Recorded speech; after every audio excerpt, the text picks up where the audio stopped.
seperti biasa kan pasti teman-teman yang nonton malam hari ini tuh pengen ada sedikit overview yang cukup general lah ya atau agak luas sedikit mengenai market gitu kan. Karena kita sudah nggak kerasa ya bro ya, udah tinggal bulan depan, bulan terakhir tahun ini ya bro ya. Time flies begitu kan. Jadi Bener banget. pasti teman-teman pengen mendapatkan edukasi ya atau bahasa lebih old schoolnya jangan gitu ya dari Bro Albert nih, kira-kira bagaimana kita menyikapi market saat ini bro. Nah, tadi udah gue sempat mention gitu ya, ISG kita minus 0,65% begitu ya bro ya. Bagaimana nih Ya, tanggapan tanggapan Bro Albert mengenai market kita hari ini? Silakan bro. oke. Jadi pandangan saya terhadap market itu sampai akhir tahun ya, volatilitas akan sangat tinggi. Ditambah lagi kalau teman-teman lihat market global sampai per hari ini pas kita lagi nge-live aja, US it's not doing well, Hmm. Asia juga kurang baik, Europe semua kurang bagus, bahkan merambat ke kripto juga masuk ke bear market. Kan banyak Hmm. sekali yang negatif istilahnya ya. Nah, Ya. IHSG saya bilang bisa dianggap lebih baik sedikit dibanding kondisi Hmm. negara-negara lain. Surprisingly ya, karena yang lain udah pada mulai koreksi. Nah, kita ini masih ada 1-2 hari ada tahanan lah istilahnya, ada inflow nanti baru keluar lagi. Jadi nggak langsung deros Hmm. dijual begitu. Nah, Ya. so far bagaimana nih kondisi market kita? Kalau kedepannya kita mau menjadi lebih baik dan seperti kata Pak Purbaya yang mau mencapai all time high terus, itu perlu berbenah. Ya, Hmm. bursa kita itu perlu berbenah besar-besaran. Nah, salah satunya itu ya seperti tema hari ini, sebaiknya FCA juga dibenahi. Kalau bisa dihilangkan jauh lebih baik lagi. Karena saya tidak melihat ya adanya benefit FCA untuk para retail. Nah, yang dimana tujuan FCA itu awalnya kan untuk mempermudah atau melindungi retail katanya. Tapi sampai hari ini, saya tidak melihat ini menguntungkan retail sama sekali. Contohnya, mungkin di antara para penonton semua nih masih nggak ngerti ini FCA sahamnya gimana sih, mau dijual, mau dibeli. Kalau kita aja nggak ngerti cara jual atau beli sebuah saham mekanisme FCA, gimana mau analisa? Hmm. Beli aja nggak ngerti, jual aja nggak ngerti. Nah, Hmm. itu kan udah problem sekali. Nah, bagaimana cara sistem ini bisa dibilang melindungi retail? Retail Ya. aja nggak paham ini sistem apaan gitu kan. Belum lagi ada banyak korban nih di saham-saham gorengan FCA kan, bisa digoreng, lalu orang nggak ngerti, beli, ditenggelamin semua, nggak bisa keluar, nyangkut. Hmm. Jadi so far sih saya belum melihat ada benefit FCA. Nah, kalau memang bursa kita ingin berbenah, sampai nanti suatu saat seperti free float-nya diperbaiki dan lain-lain, maka saya rasa FCA penting sekali untuk dipertimbangkan, Hmm. dibenahi atau ditiadakan. Mhm. Oke, jadi thank you ya dari Bro Albert. Teman-teman di sini kita perlu memperhatikan tadi yang sudah diutarakan ya sama Bro Albert adalah tadi dari Bro Albert juga mention dari Pak Purbaya ya, di mana perlu berbenah juga ya Bro ya dari Betul. sistem begitu kan, dan tentunya juga sebenarnya edukasi juga selalu harus jalan ya teman-teman ya mengenai FCA ini ya. Nah, jadi Benar. mungkin sebelum kita ngobrolnya jauh nih bro ya, kita mungkin yang nonton malam hari ini itu kan bisa dibilang cukup terdiv, eh, de- de- eh, ter, very diverse lah ya maksudnya Ya, benar. pemahamannya gitu kan. Jadi kan FCA ini kan full call auction. Tapi bisa nggak bro Albert jelasin sedikit nih kira-kira FCA itu apa begitu kan? Kadang kan mungkin teman-teman yang baru mulai nih dengar-dengar saham FCA, tapi yang seperti lo bilang tadi jual belinya aja nggak ngerti gitu. Tapi mungkin ada yang lebih lagi bro, FCA aja nggak tahu apa gitu kan. Saham FCA Ya, itu apa nggak tahu tuh. Yang ya. gimana tuh bro?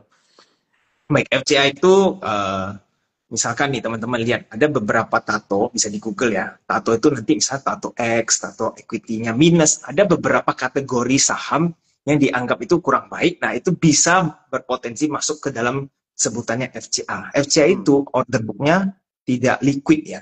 Dia Hmm. hanya melakukan transaksi 5 kali dalam sehari. Dan itu tuh kurang lebih 10 menit di setiap jamnya. Jadi kalau misalnya Hmm. jam 9 mulai, nah jam 9.50 sekitar mendekati jam 10 tuh dia akan freeze, lalu dia matchmaking gitu kan, order bidnya berapa, offernya berapa, ketemu di harga yang terbaik atau terbanyak gitu kan. Hmm. Nah, hal seperti ini kan sangat gampang dimanipulasi. Jadi orang lihat, wah ini kayaknya mau Arab pada saat awal-awal mulai market. Tapi tiba-tiba mendekati 10 menit terakhir, jelang Hmm. jam 10, itu bisa langsung ada yang hajar kiri di ARB. Tiba-tiba mereka dapat semua barang di ARB, kan kaget. Nah, Hmm. hal seperti ini kan kalau nggak bisa dianalisa, maka market itu menjadi tidak sehat, ya kan?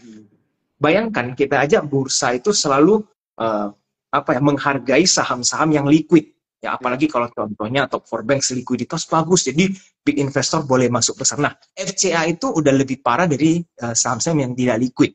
Karena kan order book aja nggak kelihatan. Nah, Ya. bagaimana sistem mekanisme ini bisa dibiarkan berlarut-larut tanpa masif edukasi ya. Jadi saya merasa ini justru merusak retail. Nah, lalu retail yang nggak ngerti apa-apa beli nih coba-coba dengan orang FCA. Ada yang beli besar, ada yang beli mungkin sedang. Lalu nyangkut. Persepsi mereka apa tentang saham? Ini apaan kok saham seperti ini? Mereka aja nggak paham lalu belinya FCA lalu nyangkutnya di 50 nggak bisa keluar. Nah, Ya. itu kan menciptakan sebuah trauma kepada pemain-pemain baru kan?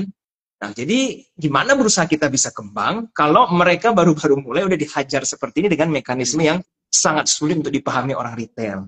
Ya. Jadi ya saya tidak melihat benefitnya. Nah, itu buat teman-teman juga kalau ada saham yang masuk ke FCA yang mungkin karena equity-nya minus atau karena contoh nih sering arah terus kena suspend beberapa kali lalu masuklah ke FCA. Jadi pemantauan khusus kan istilahnya begitu. Ya. Sebaiknya jangan main deh. Mungkin teman-teman selalu akan ada yang pancing dari media.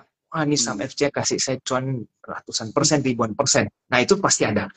Jadi, teman-teman yang paham, silahkan mau trading boleh. Tapi yang tidak paham, ya jangan beli. Karena analisa saja tidak ngerti, gimana teman-teman mau melakukan buy dan sell dengan real money ya. Padahal teman-teman nggak ngerti apa yang kalian beli gitu kan. Itu sangat Ya. tidak direkomendasikan tuh menyentuh saham FCA buat para pemula. Oke, thank you banget ya Bro Albert ya untuk penjelasannya. Jadi ini dari gue yakin ya pasti mungkin teman-teman yang sebelumnya mungkin bukan terlalu tahu lagi ya, tidak tahu apa itu saham FCA, jadi FCA. Jadi kalian bisa ada sedikit gambaran ya kira-kira apa, dan dari kita juga tetap mendorong kalian semua yang nonton malam hari ini untuk bisa Google juga ya, chat GPT untuk tahu lah istilahnya apa itu saham-saham FCA begitu ya. Oke, sip. Thank you banget bro ya untuk penjelasannya. Jadi mungkin gue mau masuk dulu lagi sedikit ke market ya bro ya. Market kita hari ini. Boleh. Begitu kan. Dan kalau kita lihat kan tadi memang dari penjelasannya bro Albert itu adalah perlunya masih ada berbenah ya untuk kita kalau memang mau melanjutkan kenaikan ISG begitu kan. Nah tapi kalau secara sektoral nih bro Albert, kira-kira biasanya kan akhir tahun itu ada beberapa sektor-sektor yang diuntungkan gitu ya bro ya kan, betul ya, Oke. biasanya seperti itu. Nah tapi kalau dari bro Albert sendiri bagaimana nih tanggapan melihat eh, sektor-sektor dari bursa kita nih bro, gitu Oke. kira-kira apakah ada sektor yang menarik atau yang mungkin sekarang yang dulunya selalu menarik di akhir tahun tapi sekarang mungkin karena ekonomi yang berubah dan juga mungkin gaya orang berinvestasi dan trading berubah, sektor ini pun sudah juga berubah begitu ya pandangannya. Kira-kira ada yang bisa di-share nggak? Oke. Jadi ini penting ya buat teman-teman ingat semua. Kalau misalkan market crash, seumpamanya ya tahun 2026, for whatever reason, sentimennya mendadak IHSG crash, jebol kan. Most likely yang akan koreksi itu apa? Saham konglomerasi. Karena itu yang menggelembungkan IHSG kan. Jadi kalau IHSG jebol, most likely ya saham-saham konglo. Dan kalau itu terjadi, maka sektor yang teman-teman harus incar adalah saham-saham yang bervaluasi murah. That's it. Kalau teman-teman sampai terjadi crash, jangan incar di saham konglo. Sampai nanti semua saham valuasi murah sudah mulai naik, baru teman-teman mau switch ke konglo silakan. Nah, kenapa nih? Pasti ada yang penasaran kenapa seperti itu kita incar kan? Karena kan mungkin teman-teman sudah lihat juga permainan zaman sekarang punya trader kan suka nih yang kolesterol akut gitu kan. Ngapain beli saham-saham fundamental murah? Nah, saya juga memang suka di saham-saham yang bervolatil ya istilahnya, karena kan kita follow the money kan. Brojo juga tahu IG Invest kita kan selalu nggak ada yang fanatik nih. Kita nggak pernah menjelek-jelekan sebuah sektor dan lain karena kita ikut uangnya pindah kita pindah. Nah, jadi kenapa saya bilang kalau crash harus pindah ke valuasi yang murah? Karena pada saat crash retail itu yang saya bilang mungkin 70% lah ya, saya nggak bilang semua, 70% retail mungkin tidak akan cut loss sahamnya di konglo. Mereka akan biarkan floating loss sedemikian parah karena mereka ngerasa sayang udah terlanjur beli, atau ada yang udah terlalu dalam nih kok nggak mau di cut loss. Akhirnya apa? Kalau retailnya nyangkut semua di sebuah saham pada saat crash ya, ini saya bilang ingat, kalau kondisinya crash, itu saham nggak akan cepat naik. Pasti akan lama, lama banget buat naiknya. Tunggu sampai kapan? Tunggu sampai retailnya itu nggak tahan, akhirnya cut loss di bawah. Nah, kesabaran retail kita nggak tahu. Karena seringkali kalau saya lihat, retail itu bisa sabar menunggu saham merah. Tapi kalau hijau itu cepat sekali TP-nya kan, baru 3% TP, 5%, wah tombolnya cepat sekali gesit. Sekali merah, sabarnya panjang, semua jadi LKH gitu.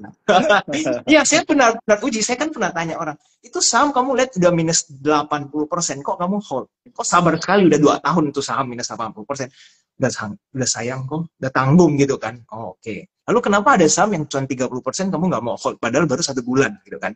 Gatel kok. Nah, kalau udah kayak gini kan gimana lagi ya? Itu keputusan kalian, nggak mau kepingin jadi kaya ya silahkan ulangi terus. Tapi saya sudah pelajari retail sedemikian lama bahwa saham yang lagi merah, apalagi di saham Kong kan banyak retail nih sekarang, banyak yang suka nih saham-sahamnya Pak PP, sahamnya Bumi Resources dan kawan-kawannya banyak lah Konglo kan. Itu kalau crash lama reboundnya. Tidak mau yang FA jalan dulu nih karena sepi. Yang fundamental udah mulai bosen, orang udah mulai tinggalkan, retail mulai pergi. Paling yang masih ada itu big banks ya. Big banks retailnya tetap ramai karena itu saham yang nggak mungkin, ya orang bilang udahlah nggak mungkin ditinggal sama bandar. Saya juga yakin big banks itu nggak akan ditinggal sama bandar. Tapi di luar itu kan banyak tuh retail-retail udah mulai males gitu kan sama saham yang fundamental lama cara main di sana. Ya udah kita incarnya nanti di sana karena di situ pada saat retailnya sepi, bandar gampang naikinnya, cuannya cepet. Itu kalau crash, oke? Okay? Nah, kalau nggak crash bagaimana? Ya teman-teman silakan masih mau di saham Konglo, boleh. Cuma saya ingatkan, Januari ada MSCI pengumuman, ya kan yang soal free float dan pembulatan dan lain-lain. Itu kalau udah ketok palu ternyata ada perubahan yang signifikan, mekanisme ISG kita juga akan berubah. Nah, itu ritme pasar akan berubah juga. Semoga sih market belum crash ya. Kalau Amerika crash, nah ISG paniknya akan nyebar sampai sini. Karena panik itu menyebarkan, sama kan, FOMO itu kan menyebar juga kan. Wah, ini semua orang asik ajar saham A, semuanya mau ikutan. Begitu juga fear. Pada saat fear terjadi, itu udah nggak rasional semua. Karena berita itu akan muncul yang sedemikian menakutkan, orang tuh udah nggak tahan gitu kan. Kayak gimana nih, lihat saham merah semua gitu kan. Jadi panik semua, kurang lebih seperti itu. Ya, ya. Oke. Ya gue suka nih ya setiap kali Blue Albert menjelaskan mengenai follow the money ya teman-teman ya. Jadi mungkin ini salah satu yang saya juga tahu teman-teman sama dengan Bro Albert itu adalah memang kita nggak boleh baper ya dengan satu saham gitu kan. Benar. Ya itu memang apa ya nggak tahu mungkin memang sifatnya manusia kalau ada satu yang sudah pernah memberikan kita profit gitu ya bro ya. Tiba-tiba kita tuh ada kayak ini kayaknya bisa terus nih. Jadi dia sama sama saham ini terus begitu kan. Sampai Benar. turun ke merah pun masih dipegang karena dia mengingat-ingat yang sudah lama gitu kan, yang sudah lewat begitu. Nah tapi ya ini ya maksudnya salah satu keberuntungan kita ya teman-teman bisa ngobrol-ngobrol sama Bro Albert karena Bro Albert ini mengajar mengenai bandarmologi juga begitu kan dan di komunitasnya AG Invest teman-teman bisa klik ya di Instagramnya ini kayaknya pakai AG Invest ya bro ya bukan pakai personal Yes. ya ya Benar. jadi teman-teman bisa follow Instagramnya dan ada komunitasnya juga ya bro ya di Benar. Ago Invest ya. Di situ teman-teman bisa tentunya belajar banyak sama Bro Albert. Ada kelas-kelas nggak bro ke depannya kira-kira? Atau mungkin mulai tahun depan kali ya? Iya. Jadi kalau untuk komunitas ya teman-teman yang kepingin perkenalan dulu gimana sih cara AG Invest itu milih saham ya, bisa ngobrol juga. Kita ingat komunitasnya itu kan bukan cuma satu arah ya. Kayak saya ngomong apa kalian dengar udah nggak bisa Ya. diapa-apain, tapi bisa diskusi sama orang lain juga, mau bahas apapun tuh enak di komunitas saya. Nah, kalau teman-teman yang pemula juga pengen belajar bandarmologi bisa pesan buku juga ya. Saya kan ada tulis buku, teman-teman bisa chat nanti di admin, belajar dulu nih, oh ini apa sih bandarmologi? Kalau teman-teman cocok, nah mau belajar lebih dalam silahkan tuh hubungin Telegram kami. Gitu. Oke, siap teman-teman ya. Jangan sampai kelewatan karena Bro Albert ini juga menjadi salah satu sponsor dari stock market, dari trading competition kita ya teman-teman ya. Stock Wars namanya ya. Jadi jangan sampai terlewatkan. Bisa lihat detailnya di Instagram ya. Tapi kalau misalnya kalian udah nggak sabar, langsung aja DM Instagramnya ya. Oke bro, kita lanjut lagi ya. Ini mumpung kita lagi membahas FCA nih, gue ada satu pertanyaan. Oh ya teman-teman di sini bisa bertanya juga ya. Nanti kita akan ambil pertanyaan kalian di sesi Q&A ya. Tapi mumpung ada yang nonton malam hari ini dan pas banget membahas tentang FCA juga, kita pengen lihat nih kira-kira tanggapan Bro Albert gimana nih ya melihat pertanyaan ini. Ada pertanyaan dari Ferdian ya. Apakah ada tips tahu saham yang besoknya suspend karena kemarin masuk teens profit jadi minus karena FCA, Bro? Gimana? Oke, jadi Mas Ferdian ya, ini juga mengingatkan kita bahwa buruknya FCA kan ya. Pins ini udah seharusnya masuk MSCI, mungkin emitennya lagi euforia juga. Wah, saya udah mau masuk nih indeksnya. Tiba-tiba gara-gara FCA batal gitu kan. Jadi bukan cuma retail kecewa, saya rasa emitennya pun sakit kepala gitu kan. Kenapa ini sampai gagal masuk gara-gara FCA ini kan, mengganggu sekali kan barang ini. Nah, jadi kalau memang dimintain tips ya, FCA itu kalau saham yang normal, artinya tidak ada equity minus, nggak ada permasalahan dan lain-lain, itu sahamnya kalau udah naik terus ya, beruntun gitu, misalnya udah arah nih, besoknya naik lagi, lalu volumenya gede sekali, itu udah ada agak resiko terjadinya FCA. Nah, makanya dia suspend dulu karena dulu FCA. Jadi sebaiknya kalau misalkan teman-teman udah lihat nih, ini saham udah market cap-nya gede, lalu naiknya secara nggak wajar, volumenya gede terus dan berulang, itu udah ada gejala-gejala bisa kena suspend. Nah, kalau kepingin TP dulu silakan, kalau yang nggak mau kena FCA. Tapi ingat, kalau sudah paham FCA, contoh nih, wah ini saham udah suspend lalu FCA. Ya kalau masih profitnya tebal, langsung jual di ARB ya nggak masalah, karena kan kita kepingin exit di hari itu tuh. Jadi harga berapapun ya nggak peduli, saya mau jual. Makanya kita pasang jual di ARB. Sehingga kita pastikan keluar dulu sebelum nanti dari yang udah plus tebal malah jadi minus gitu kan. Kurang lebih seperti itu.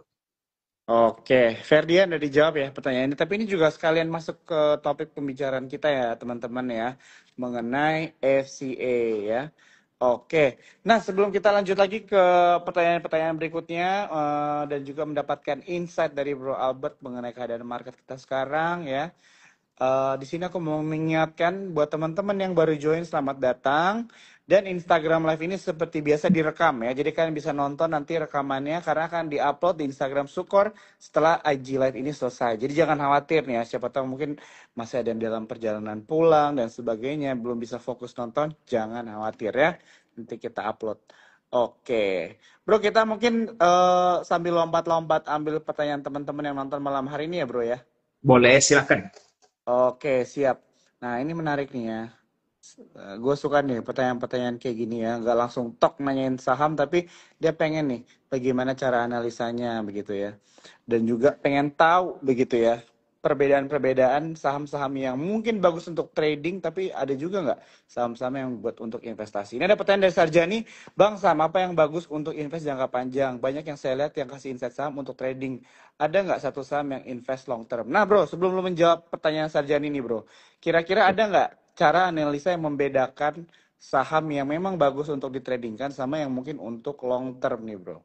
Gue tahu lu bandarmologi nih ya, kita melihat flow dari mana nih, tapi kan dia pengen lihat nih kalau untuk invest tuh analisanya gimana ya sama trading, atau apakah sama? Gimana nih bro tanggapannya? Oke, jadi mungkin sedikit juga sharing buat teman-teman semua dan Brojo juga mungkin ya. Kita memang EJ Invest, ya, saya dikenal sebagai bandarmologi di luar sana ya, karena bukunya bandarmologi dan lain-lain. Tapi kalau nanti teman-teman udah masuk ke dalam komunitas, teman-teman akan sadar bahwa saya analisa setiap saham itu ya bisa menggunakan fundamental, teknikal, dan bandarmologi. Nah, kenapa saya harus mengerti itu semua? Makanya saya ambil itu kan sertifikasi kan, baru bisa jadi license WMI. Kalau nggak bisa tuh, nggak bisa lulus kalau nggak ngerti itu semua. Nah, jadi fundamental itu penting sekali ya kalau mau belajar investasi. Nah, cuma saya punya aliran cara menganalisa saham-saham yang untuk diinvest jangka panjang mungkin sedikit berbeda. Konsepnya sama, tapi sedikit ada perubahan cara menganalisanya. Detailnya saya akan tidak bisa cerita semua karena panjang. Makanya saya ajarkan itu di kelas private saya ya, mentorship. Kebetulan 2026 udah full semua, jadi harus tunggu lagi nih nextnya. Nah, intinya begini. Kalau teman-teman kepingin berinvestasi di sebuah saham, kuncinya adalah saham yang teman-teman pegang ya itu bisa mudah dipahami bisnisnya. Oke. Jadi kalau teman-teman nih, contoh ada saham A, teman-teman analisa tentang model bisnisnya, cara dia dapat uang bagaimana, dan itu teman-teman bisa nih ceritakan ke orang lain dalam hitungan 2 menit. Lalu orang itu akan mengerti dalam 2 menit bisnisnya itu seperti apa, cara dia cetak uang seperti apa, maka itu udah menjadi salah satu kandidat yang baik. Kedua, 3-4 tahun lagi ke depan, ini perusahaan bisa grow atau tidak. Kalau misalkan tidak, ya udah forget it. Jadi saya bukan analisa gara-gara saham ini murah ya, tapi karena saham ini ya dari 2 poin yang sederhana itu, teman-teman bisa coba memulai untuk screening saham investasi. Nah, kenapa penting sekali saya bilang teman-teman harus mengetahui jika saham ini gampang dijelasin ke siapapun lah ya, dalam 2 menit orang udah ngerti. Karena saham yang mudah dimengerti itu gampang untuk dibikin cerita. Oke, misalnya nih, saya cerita ke Brojo. Ada perusahaan A, bisnis modelnya menggunakan bioteknologi, ya, menggunakan kimia ABC sampai Z, saya cerita panjang lebar. Mungkin Brojo sekali dengar, habis 5 menit, itu perusahaan apaan? Saya nggak ngerti. Karena nggak, itu terlalu teknis kan? Cara dia dapat duit entah bagaimana, kimianya dapat dari mana, harga kimianya cara saya cari juga nggak tahu. Bingung kan? Jadi bagus atau tidak tuh sangat susah untuk di-grasp gitu kan, susah ditangkap. Tapi kalau ada perusahaan, saya contoh deh, misalnya sederhana, oh ini perusahaan logistik, nanti dalam 3 tahun lagi dia punya perusahaan akan nambah berapa banyak nih. Oh saya proyeksi 2 tahun lagi minyak akan turun, ekonomi akan maju, maka logistik akan naik. Nah kira-kira ini perusahaan bagus. Nah kan gampang dimengerti kan. Oh oke, jelas. Kalau makin banyak ekonomi jalan, dia punya delivery makin banyak, armada makin banyak, maka cuannya makin tinggi. Itu salah satu perusahaan yang gampang dimengerti. Nah, kalau teman-teman bisa menguasai itu dan menjelaskan orang, maka story-nya gampang. Orang akan lebih gampang beli saham itu di future. Masa depan itu gampang meyakinkan mereka, saham ini bagus loh, karena gampang kurang lebih kita kalau berinvestasi ya seperti itu. Itu cuma sebagian kecil ya, bukan semua. Tentunya investasi nggak banyak. Cuma ini teman-teman bisa gunakan tips sederhana ini, siapa tahu bisa membantu teman-teman untuk memilih saham investasi. Oke, ya, jadi thank you ya bro ya, tips sederhana ya teman-teman, tentunya susah ya untuk Bro Albert menjelaskan semuanya dengan waktu hanya dalam 1 jam ya, apalagi dari Instagram Live ya, tapi harapannya ya buat kalian semua dari setiap diskusi kita dengan community leader ya atau influencer adalah supaya jadi pintu buat kalian atau gerbang lah ya, untuk kalian semakin penasaran begitu ya teman-teman ya, untuk belajar cara menganalisa yang tepat dan cocok ya untuk pribadi masing-masing. Oke? Oke, kita lanjut lagi ya bro ya. Sip, lanjut. Silakan. Oke, ini ada pertanyaan bagus nih, tadi udah gue lihat. Nah, ini dia, kita coba yang pertanyaan-pertanyaan dulu ya teman-teman ya, yang lebih ke cara analisa untuk memahami. Baru nanti kita ambil yang pertanyaan-pertanyaan saham. Ini ada pertanyaan dari Aprianto, Kak, kalau support dan resistance sudah diketahui, kira-kira hal penting apa lagi nih yang jadi pertimbangan utama kita untuk entry nih, bro? Oke. Saya sebenarnya ya, untuk support resist ini tidak sesuatu yang bukan favorit saya. Oke, support dan resist ini kan technical. Nah, kenapa saya bilang tidak favorit ya? Jadi teman-teman jangan langsung merasa wah technical nggak penting atau ini kok kenapa jadi nggak suka atau apa nih. Support resistance itu terlalu sederhana untuk bisa kasih kita cuan yang konsisten. Kenapa? Pertama, support resist itu bisa digambar. Saya bahkan pernah sempat di komunitas saya yang untuk saham-saham sepi, saya bisa jelasin nih, kalau saya pasang harga segini, sahamnya ikutin harga saya. Karena sepi kan, jadi saya mau jual berapa, harganya bergerak sesuai dengan apa yang saya lakukan. Nah, itu konsepnya sama dengan bandar. Artinya apa? Kalau bandar uangnya banyak, ratusan M itu. Jadi mau menggerakkan saham sesuai dengan dia, bisa. Jadi mau mengelukis chart itu sangat bisa kalau duit kita banyak. Nah, kalau seseorang bisa mengontrol support resistance, bagaimana cara kita istilah cuma mempercayai itu sebagai tolak ukur untuk mengambil keputusan. Dia bisa menggocek kita dengan begitu gampang kan? Dia yang lukis. Nah, kita ngikutin di belakang, ternyata dia gocek ke bawah, gocek ke atas, ya susah. Sesekali atau bahkan beberapa kali teman-teman bisa cuan nih, beli buy on support atau sell on resist. Tapi kalau terus-terusan hanya mengandalkan support resistance, ilmunya nggak cukup. Nah, jadi tugas teman-teman belajar lagi nih, ada ilmu apa lagi yang bisa mengajarkan kita. Nah, tapi kan pertanyaannya selain support resist nih, oke, ada apa lagi yang bisa kita lakukan? Kedua, teman-teman belajar bandarmologi, yang broker summary, ilmu melihat arus uang. Nah, bandarmologi itu sebenarnya kan yang paling dasar adalah mempelajari kepentingan bandar. Tapi kepentingan bandar itu banyak sekali yang bisa kita analisa. Nah, untuk pemula, mulailah dari broker summary. Karena itu data selama IHSG masih kasih kita kesempatan untuk buka broker summary, itu sebuah senjata yang menurut saya sangat penting buat teman-teman manfaatkan untuk analisa. Karena di luar negeri nggak bisa, nggak kelihatan tuh broker summary mana ada data terlalu besar, siapa yang mau simpan data sebanyak itu kan. Tapi di Indo tuh saking kecilnya market cap kita, maka broker summary itu bisa dilihat untuk semua saham. Nah itulah manfaat yang harus teman-teman gunakan. Kalau udah dikasih seperti itu, data yang begitu lengkap, kok teman-teman abaikan? Karena banyak orang abaikan ya data ini. Pertama, mereka pikir itu nggak ngerti ya, baca aja nggak tahu, jadi mereka nggak usah, saya cuma kembali lihat support dan resist atau lihat gambar. Nah itu kan males ya, nggak mau belajar. Kedua, ada yang belajarnya setengah-setengah. Oh cuma begini ya, ini artinya beli, buy. Ada yang ngerti nih, oh ini akumku, oh ini distribusi. Nah itu kan cuma belajar kulit. Akhirnya apa, nanti sekali sahamnya udah banyak, kok ini beda ya sama saham B. Lalu ini, nah itu ilmunya nggak cukup.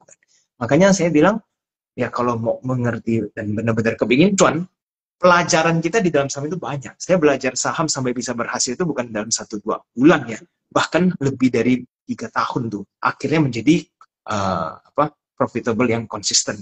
Jadi teman-teman jangan punya sebuah persepsi, nah, saya belajar buku nih, 3 bulan kemudian saya akan cuan terus. Ya nggak bisa. Market cycle aja, bear dan bull dan bear itu kan butuh 3 tahun sampai 5 tahun untuk ngerasain semua tuh. Kapan FOMO, kapan nanti bear panic, itu harus teman-teman lalui semua gitu. Dan yang nanti tahap terakhir saya pernah cerita, setelah teman-teman bisa menguasai semua, itu belum selesai. Kalau analisa udah profesional sekali ya teman-teman ya, anggap semua analisa udah jago, bos terakhir itu psychology trading, itu udah paling tingkat tinggi. Kalau teman-teman udah sampai di situ, nah ini yang akan teman-teman sadari bahwa psychology ini yang paling susah untuk dikuasai. Nah, kalau sudah teman-teman menguasai itu, pasti teman-teman akan ngerasa gampang sekali cuan. Saya bisa yakin ya teman-teman, kok ternyata saham itu tidak sulit ya, cuma segini doang. Tapi untuk bisa sampai selevel itu, teman-teman harus bisa beat psychology trading. Ya itu ya teman-teman ya. Psikologi ya, bagaimana kita berinvestasi trading ya teman-teman itu sangat penting ya. Oke, Ya. thank you banget Bro Albert ini ya, selalu daging ya kalau ngobrol sama Bro Albert. Prianto, thank you untuk pertanyaannya ya, bagus banget penjelasannya, harapannya bisa menjadi bekal juga nih buat semua teman-teman nonton malam hari ini. Oke, kita masih ada waktu ya, jangan khawatir teman-teman, nanti kita ke saham. Ini pertanyaan terakhir ya mengenai analisa. Nah ini dia. Dari Mang Mahardika nih bro.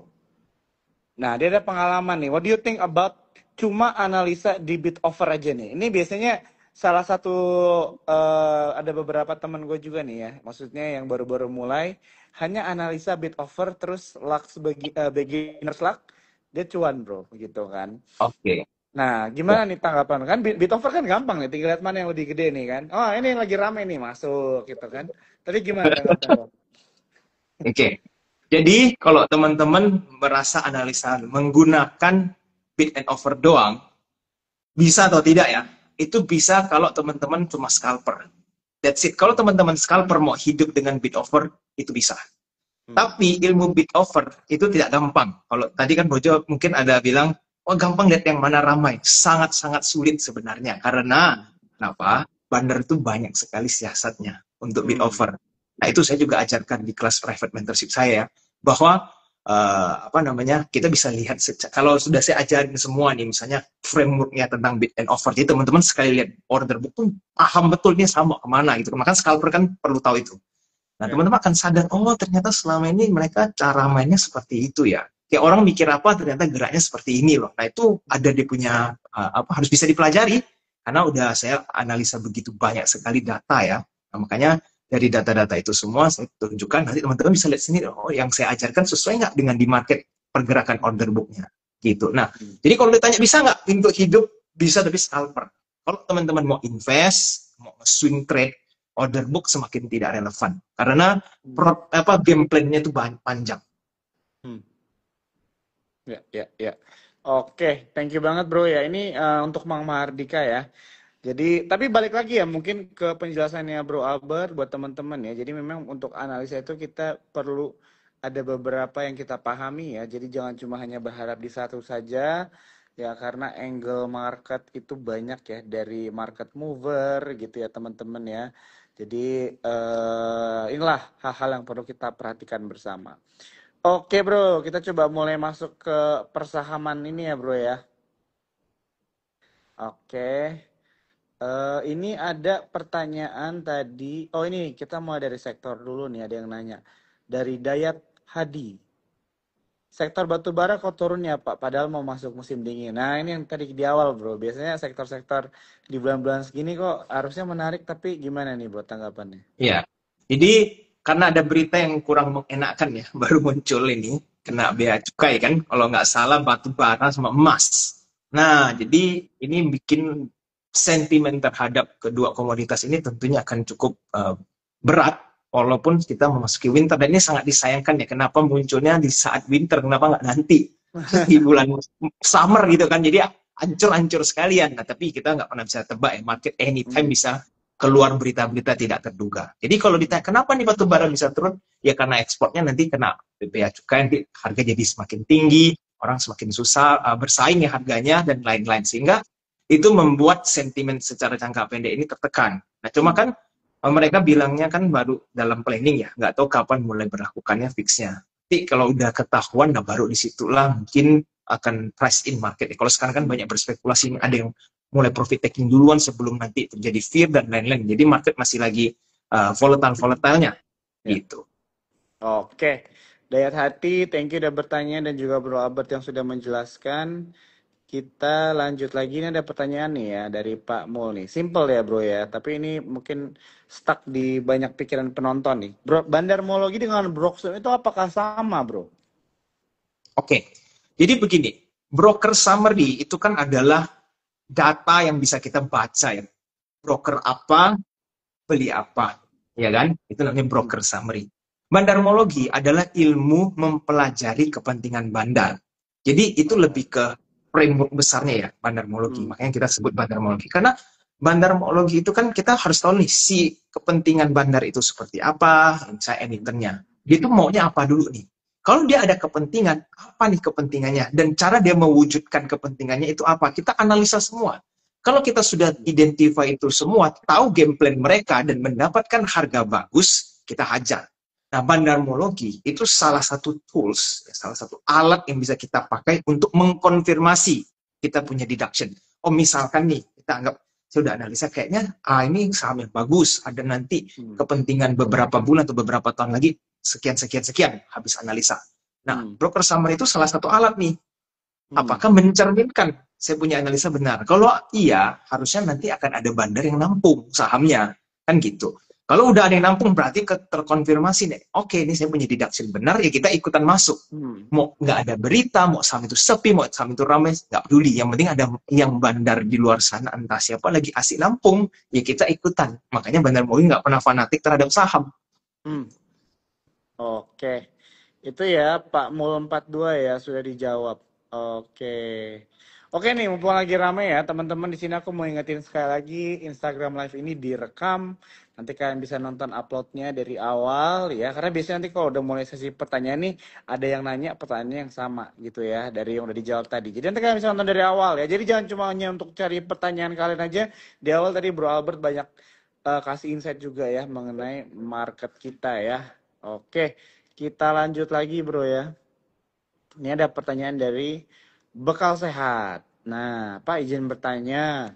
Seperti Sambul dan BP ada beberapa broker akum terus tapi kok harganya nggak naik ya? Mohon penjelasannya Pak. Nah ini gimana bro? Kalau misalnya, ini gue lihat sih kalau dari Sahambul naik terus ya. Mungkin hanya hari ini aja dia koreksi, tapi by 5 hari, 1 bulan, 6 bulan, year to date dia masih naik ya. Nah, tapi apakah ada anomali di mana broker akumulasi tapi harganya nggak naik, bro? Kalau misalnya ada tuh Oke, kira-kira penjelasan yang simpelnya apa tuh, bro? Kira-kira nih. Thank you. baik. Jadi ada dua poin yang perlu kita pastikan dulu ya. Hmm. Saham yang masuk ke dalam repo itu juga bisa terlihat sebagai akumulasi. Karena saham repo itu cuma pindah-pindahan broker. Contoh Hmm. nih, saya ada 7 broker atau 8 nih Hmm. yang sedang dipakai untuk ngerepoin sebuah saham. 8 broker ini dia akan ada pindah-pindahin doang untuk menciptakan sebuah volume. Nah, jadi kalau barangnya di split menjadi 8 dulu contoh, lalu dia pindah-pindahin dari 6 sekuritas ke 2 sekuritas barangnya, ya kan? Apa yang akan terjadi? Teman-teman akan pikir ada yang akum nih. 2 sekuritas nampungin barang yang 6 sekuritas lainnya. Padahal 8 sekuritas itu sedang dipakai untuk ngerepoin saham. Maka volumenya besar, teman-teman lihat ini cuma pindah-pindahan bank. Nah, kalau itu terjadi, maka analisanya tidak bisa menggunakan regular bandarmologi yang akumulasi. Karena kan sekarang ada sekuritas tertentu bisa kelihatan ya, barnya tuh kayak, oh ini akumulasi, oh ini lagi distribusi. Itu terlalu sederhana, karena teman-teman harus tahu dulu, setiap broker ini itu beda cara analisanya untuk di setiap saham. Pemainnya kan beda, setiap pemain emitennya beda, playernya juga beda. Makanya cara analisanya ya nggak bisa kita pukul sama rata semua brokernya. Jadi kurang lebih seperti itu. Nah itu nanti kok teman-teman udah mau lebih mendalam lagi tentang bandarmologi. Nah, jadi Ah, pertama kita harus tahu dulu apakah itu saham repo atau tidak. Kedua, kalau teman-teman lihat ada nggak nih saham yang akumulasi terus-terusan ya, tapi sahamnya terus sideways, nggak naik-naik. Ada, karena kita nggak pernah tahu saham atau bandar tersebut gameplaynya berapa lama. Bisa saja 2 tahun, bisa saja 3 tahun, jadi dia akumulasinya perlahan-lahan. Nah, hmm. kalau teman-teman mikirnya, oh ini kayaknya udah mau akum nih, udah mau jalan. Ternyata gameplaynya 2 tahun, ya sudah, teman-teman nunggu 2 tahun kan, nah, itu juga bisa, gitu. Oke, siap. Thank you banget Bro Albert ya. Ini menarik nih ya. Jadi bagaimana kalian melihat ya akumulasi broker tadi juga ya udah dijelaskan dua hal yang bisa kita perhatikan alasannya seperti apa. Dan aku mau ingatkan juga kalau kalian mau belajar lebih dalam lagi, aku yakin Bro Albert nggak bisa menjelaskan semuanya saat ini karena waktu ya. Tapi bisa kalian follow Instagramnya dan mungkin get to know sama Bro Albert dan cari tahu bagaimana cara ikut komunitasnya. Oke, kita lanjut lagi ya. Terima kasih atas penjelasannya. Salam, selamat ya, bekal sehat. Oke, mantap. Kita Thank you. lanjut lagi. Ini ada Denny Setiawan 7777. Izin bertanya Mas, saham sektor CPO kenapa sideways ya? Padahal laporan keuangan Q3 umumnya bagus. Gimana nih bro? Lalu ada ini nggak view untuk sektor CPO masuk universe Bro Albert nggak nih? Ya, tentunya saham CP itu salah satu saham yang udah kita pegang cukup lama kan. Karena saya Hmm, sempat bilang juga di YouTube bahwa saham CP itu very important gitu kan. Nah, hmm, untuk menjawab pertanyaan Mas Denny ya, kenapa beritanya laporannya bagus tapi sahamnya sideways? Nah, justru ini harus mengingatkan atau menyadarkan kita semua sebagai investor atau retail bahwa laporan keuangan itu kalau keluar yang bagus itu bukan berarti sahamnya harus naik. Benar kan? hmm, Dan itu terbukti di berbagai saham. Kok saya dapat pertanyaan ini bukan cuma di CPO, banyak sekali saham yang kok ini kok K3-nya bagus Q3, kok sahamnya malah turun lebih parah lagi kan, sahamnya hmm, LK keluar bagus, sahamnya jeblok ke bawah. Nah, justru saya kasih tahu bahwa kalau cuma sesederhana itu cara kita lihat analisa saham, oh laporannya bagus, sahamnya naik, kita jual. Kalau turun, semua turun, rugi gitu. Ya tidak sesederhana itu. Nah, hmm. justru semakin sering nanti Mas Denny menganalisa kok ternyata urusan apa ya, laporan keuangan dengan pergerakan saham tidak selalu bergerak simetris Hmm. gitu kan. Justru ada apa lagi nih yang harus kita analisa. Nah, itu menjadi Ya. PR Mas Denny. Nah, makanya saya penting sekali untuk mengingatkan teman-teman semua pentingnya memahami bandarmologi. Mau yang dasar pun itu setidaknya teman-teman baca dan cari tahu. Jangan sampai nggak mau tahu sama sekali lalu ya udah saya nggak mau peduli itu semua, saya cuma mau fokus di TA atau mau yang udahlah yang murah-murah aja yang cari PBV sama PI doang. Nah, itu yang berarti malas belajar. Kalau udah malas belajar, saya rasa teman-teman udah 10 step behind dibanding trader-trader yang lain. Kalau udah males ya namanya. Oke, sip. Thank you ya, Bro Albert untuk penjelasannya. Ini untuk Pak Denny ya, jadi sudah dijawab ya. Jadi ini menarik tidak hanya di sektor CPO aja Pak ya, di sektor-sektor lain juga karena memang cara analisanya tidak sesimpel itu juga, begitu ya. Jadi ya inilah ya, salah satu kita bisa belajar bareng adalah dengan mengikuti Aji Live seperti malam hari ini ya. Harapannya supaya Pak Denny ke depannya juga tetap sukses ya Pak ya, dan bisa bertahan di market untuk waktu yang sangat Amin. Mas lama Denny ya. belajar terus, Mas. Iya, oke, kita lanjut lagi pertanyaannya. Ini ada pertanyaan. Oh, ini deh dari Q&A. Nah, kita mulai masuk ke saham-saham nih. Gimana nih, Bro? Ada pertanyaan dari Amir 77. Pak, maaf mau tanya saham Bumi gitu ya, Stins dan juga BRMS. Lo ada insight nggak, Bro? Nggak harus buat besok lah. Insight Oke. mengenai Bumi holder bumi lah. Holder buminya dulu deh bro, gimana nih? Atau yang Ya tertarik ini mau masuk kali bumi tanya mungkin? langsung 3 saham nih ya. Nah, kita Oke. bumi aja dulu, bumi aja Nah, dulu. Bumi Holders. Nah, ini Bumi kan sangat ini ya lagi rame-ramenya ya. Iya. Bahkan pemain big player juga asik scalping di situ. Nah, jadi saya juga sampaikan ke komunitas saya bahwa Bumi ini memang lagi ramai dan kalau teman-teman yang baru mau masuk atau belinya agak tinggi, itu Hmm. main di Bumi itu jangka pendek. Jangan kejar-kejaran. Karena begini, kalau teman-teman udah mulai kejar-kejaran saham yang lagi rally, sekali jebol, teman-teman ruginya besar. Ya, Tuh. cuma kepingin ikutan cuan sama yang lain, tapi nggak ada kebayang tuh cuannya berapa persen. Yang tahu Hmm. malah langsung jebol. Nah, sekali udah jebol, kok nyangkut. Nah, kayak begini kan saya dengar udah ratusan bahkan ribuan kali dari beberapa tahun, 5 tahun terakhir ini kan. Nah, kalau untuk Bumi, selama dia masih ramai, ini sementara ini masih ramai ya, jadi dia masih Hmm. boleh dipakai untuk scalping. Tapi kalau teman-teman nanya, kalau saya mau swing nih, kalau mau swing harganya ya jangan di sekarang, karena teman-teman belinya udah agak tinggi. Tunggu dia retrace, agak konsolidasi dulu. Nah, ketemulah momen yang tepat, baru teman-teman mau swing silahkan. Kalau enggak, teman-teman scalping aja. Jadi kalau scalping itu ya nyopet ya. Artinya kalau dia pas naik beberapa persen, teman-teman TP, kalau turun sedikit pun harus cepat-cepat cut loss. Hmm. Orang yang udah bisa jago cut loss baru bisa scalping. Karena kalau orang yang cepet tapi nggak bisa cut loss, dia belum siap untuk scalping. Karena nanti cuannya akan tergerus sama loss yang akan mereka Hmm. dapatkan. Karena lossnya sekali kena tuh puluhan persen semua. Karena nggak mau cut loss kan pasti tipis kan. Ya. Gitu. Oke, Itu untuk siap. bisnis.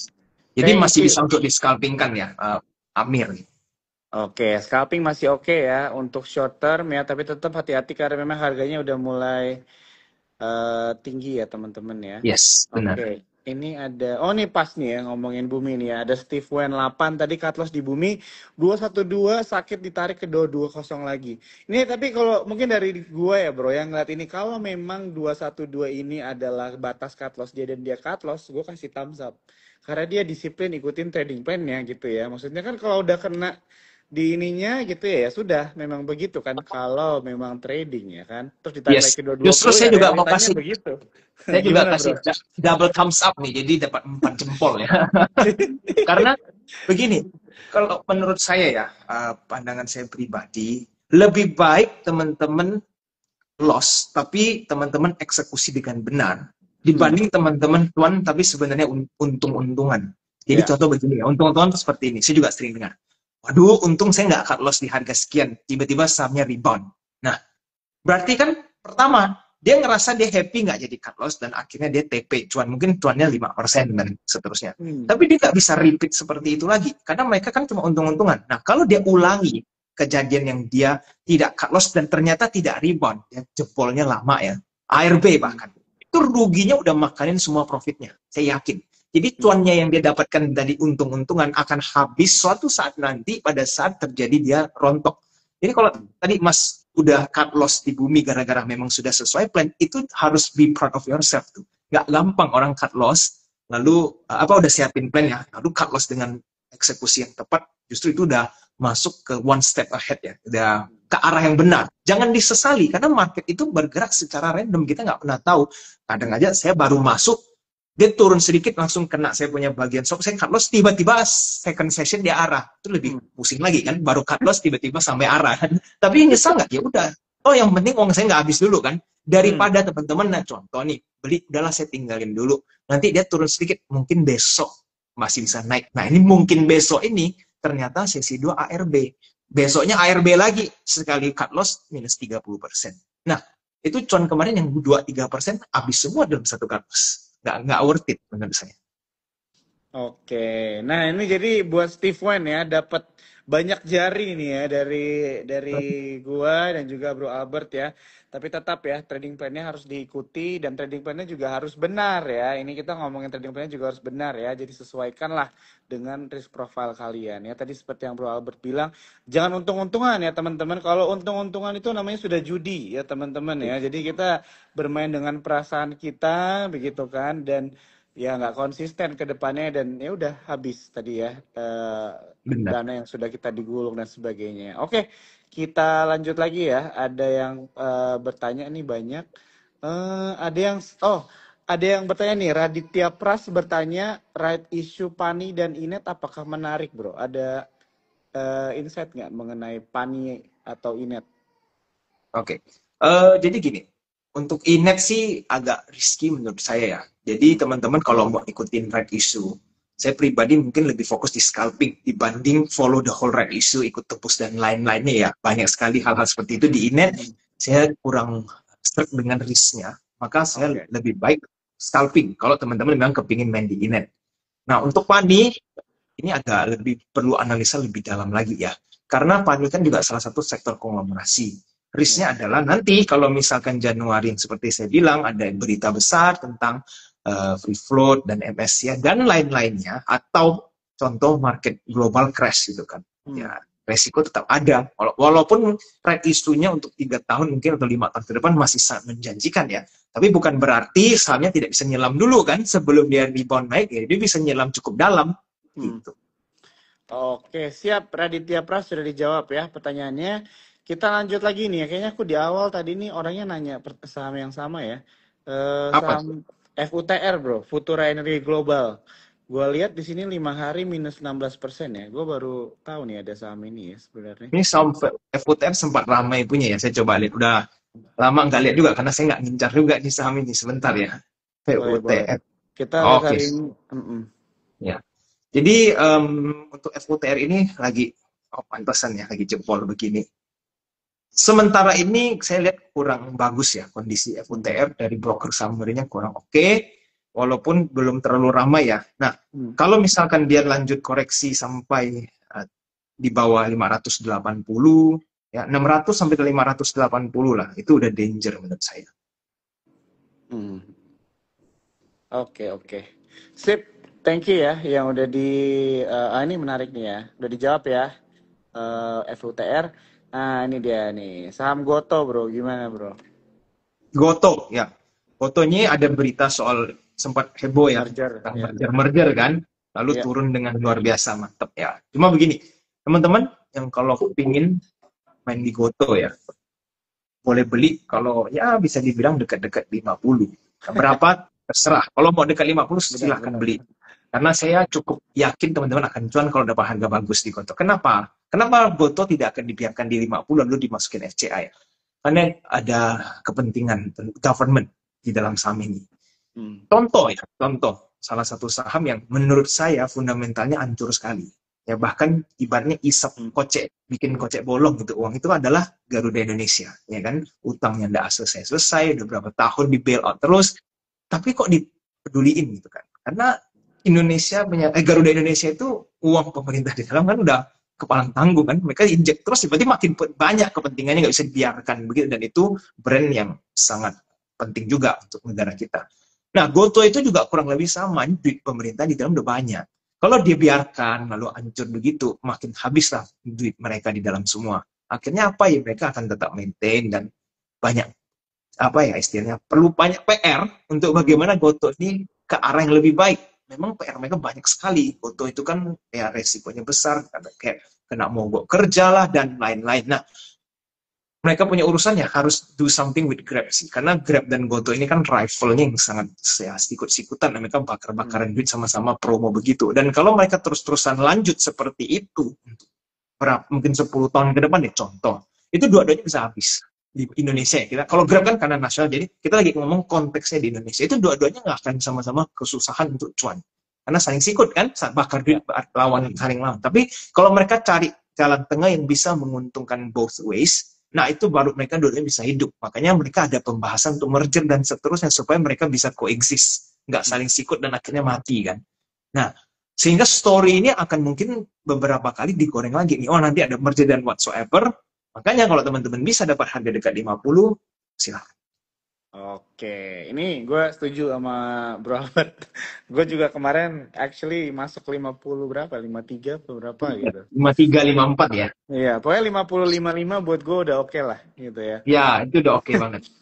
Oke, thank you banget bro ya untuk pertanyaan-pertanyaannya. Ini kita 1 menit terakhir, mungkin ada nggak nih satu wejangan ya atau bisa juga dibilang advice dari Bro Albert Gunawan buat teman-teman yang nonton malam hari ini untuk menghadapi market di minggu ini. Silakan bro. Oke.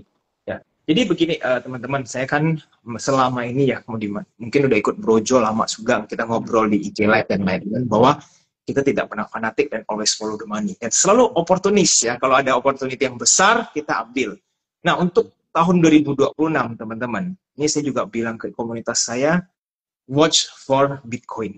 Ya, walaupun ini di luar saham, tapi teman-teman jangan luput dengan Bitcoin. Kenapa? Saya baru bikin video nih minggu kemarin kan, saya sebutkan tentang bear market. Jarang nih saya ngomong tentang Bitcoin bear market, dan sekarang akhirnya harga Bitcoin udah mulai jebol semua supportnya lah, istilahnya kan. Nah, ini akan menjadi sebuah titik yang krusial untuk teman-teman generate wealth. Kalau sampai dapat harga bagus di Bitcoin, teman-teman manfaatkanlah kesempatan itu. Saya nggak ngomong kripto lainnya ya, teman-teman jangan ikut micit-micit ikut-ikutan sama yang lain.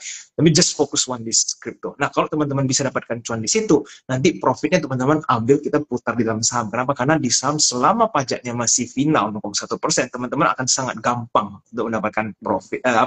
Masih enak lah dapatin cuan dibanding aset instrumen lainnya. Nah, kan negara lain tuh kalau cuannya tebal, pajaknya gede. Selama di Indo kita final, nyantai kan. Jadi teman-teman gunakanlah kesempatan ini, karena market crash itu tuh tidak datang setiap tahun ya. Tapi kalau itu terjadi, teman-teman jangan malas. Siapin semua, kita ambil kesempatan itu. Nah, nanti profit-profitnya kalau udah teman-teman dapatkan, kita cari cuan sebanyak-banyak lagi di dalam saham. Untuk sementara di saham bagaimana? Bukan berarti teman-teman kosongin porto ya, jangan salah.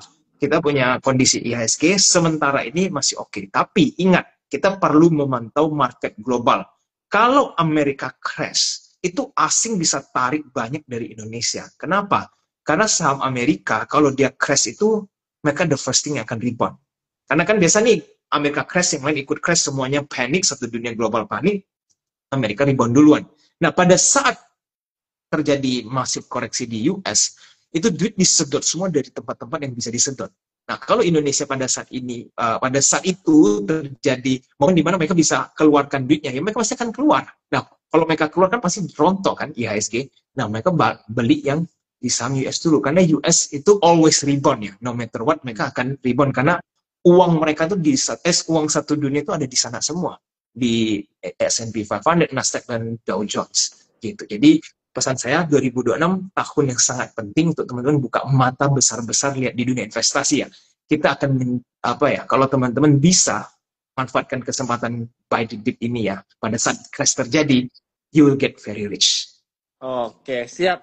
Thank you banget Bro Albert, sekali lagi waktunya ya, dan edukasinya ya teman-teman mengenai market insight di pasar modal, dan tentunya juga dengan instrumen-instrumen investasi lainnya. Teman-teman, terima kasih banyak. Bro Albert, pamit dulu ya. Thank you, sama-sama. Thank you banget Bro. Selamat malam Bro, selamat malam semua. Happy Selamat cuan. malam, happy cuan. Bye-bye.